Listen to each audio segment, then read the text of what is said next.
বেগুন মাধুরীতে লাগবে। বেগুনগুলোকে এইভাবে কেটে নুন হলুদ মাখিয়ে নিয়েছি। তারপর এটাকে ভাজা হবে। এখানে টক দই একটু অল্প লাগবে। এখানে পোস্ত, চারমগজ আর পোস্ত আমি একসাথে বাটবো। আর এখানে নারকেল বেটে রেখেছি, টমেটো বাটা আর একটু সামান্য আদা বাটা।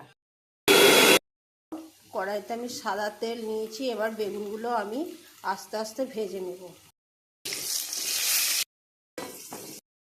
ভাজার তেলেই আমি এটা জিরে আর শুকনো লঙ্কা ফোড়ন দিলাম, আদা বাটা দিলাম, 3 চামচ টমেটো বাটা দিলাম, সামান্য জিরে গুঁড়ো,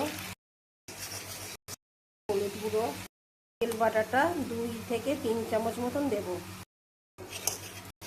ঝাল মিষ্টি মিষ্টি হবে। এখানে একটু লঙ্কা গুঁড়ো দিলাম।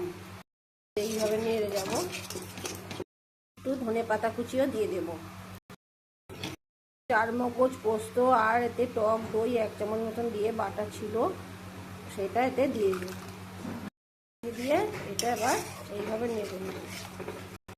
ধোয়ার জলটাও দিয়ে দেব আর একটু জলও দেব। দিয়ে ভাজা, তাই এতে অল্পই নুন দেব। তো তারপরে আমি চিনিটা দিয়ে দেবো। আমি এখানে 2 থেকে 2.5 চামচ চিনি দিয়েছি। চিনিটা মিষ্টিটা যারা যেরকম খাবে তারা সেরকম দিতে পারো। এভাবে ফুটে আসবে তখন বেগুনগুলো সব একটা একটা করে আমি দিয়ে দেব।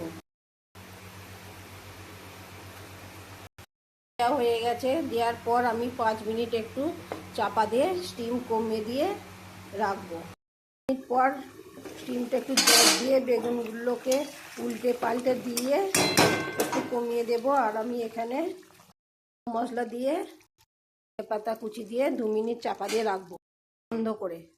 মিনিট পর খুলে দেখলাম বেগুন মাধুরী রেডি।